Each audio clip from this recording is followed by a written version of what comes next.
Rescission, what just might be the most pernicious practice in an industry teeming with them. Insurance companies actively seeking out so-called pre-existing conditions to cancel your health insurance policy after you get sick, even though you have been paying your premiums on time and in full for years. They also seek them to reject new insurance applicants.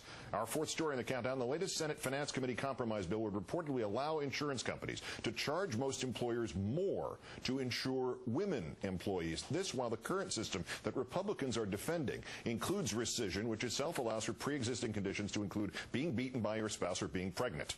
Every woman in this country supporting the Republicans and the status quo is directly or indirectly also supporting canceling or precluding insurance for battered women or pregnant women. Another day on Capitol Hill, another day without a look at exactly what is in or what is left in that Senate finance bill. Chairman Baucus having said Monday that the group of 6 senators were on track to release the bill this week, possibly tomorrow. The full committee markup would be next week. Even before its release, the top Republican in the Senate dismissing it, Minority Leader McConnell saying of the bill, quote, "I don't think that's a package that very many Republicans will support."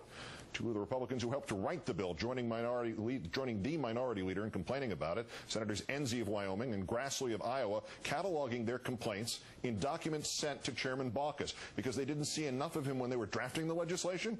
Majority Leader Reid concluding, quote, "If we can't get the 60 votes we need, then we'll have no alternative but to use the so-called budget reconciliation process to pass health care reform without Republicans."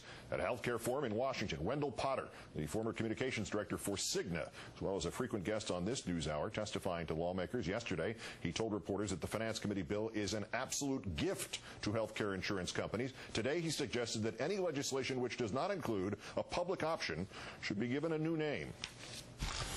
If Congress goes along with the so-called solutions the insurance industry says it is bringing to the table and acquiesces to the demands it is making of lawmakers, and if it fails to create a public insurance option to compete with private insurers, the bill it sends to the President might as well be called the Insurance Industry Profit Protection and Enhancement Act.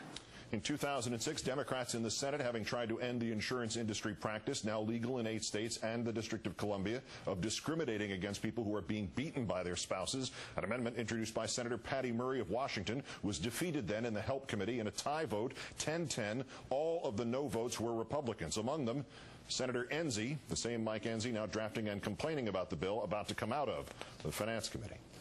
Let's turn now to Congressman Anthony Weiner, Democrat of New York, member of the Energy and Commerce Committee. Great thanks again for your time tonight, Congressman.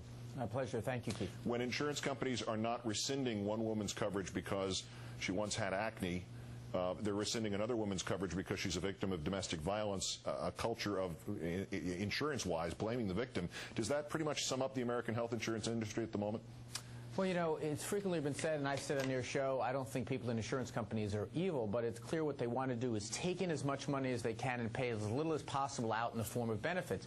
That's the way they function. That's the way they make profits. And if you remember what the President said, there are 3 things we need to accomplish in health care. 1, cover about 40 million additional Americans. That's good for health insurance companies. 2 other things are going to be tougher, and that is making sure health insurance companies don't do things like deny coverage. And 3rd is hold down costs, meaning they have to take less profits or have lower overhead. What seems to be coming out of the Senate bill is we're going to say, okay, everyone has to go out and get coverage, which is good for health insurance companies, but basically everything the insurance industry wants, they're going to be able to keep doing in the rest of the bill, and that's the problem. This is why you need some element of competition so that they're held honest, but right now what's coming out of the Senate bill is so watered down, it hardly can be called reform at this point. So to the point of Mr. Potter's terminology here, the Insurance Industry Profit Protection and Enhancement Act, if it's like that, wouldn't you have to vote against it?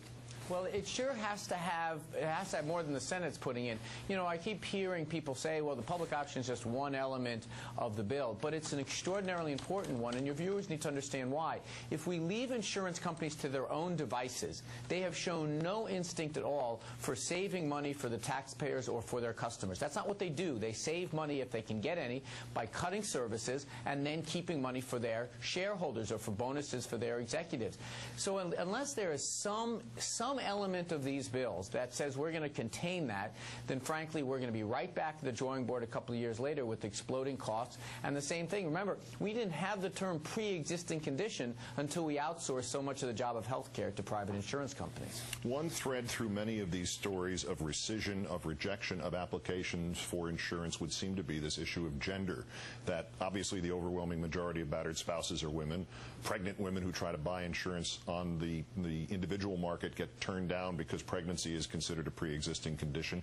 Have the reformers made a strong enough case to women, never mind political orientation, just the 51% of the people in this country who are women, about what reform really means to them?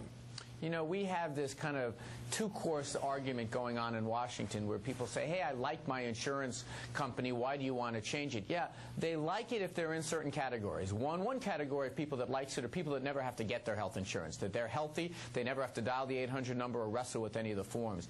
Another group that's far less happy are women, because they have different health care costs, and they have health care costs that are much more likely to be targeted by health insurance companies for denial.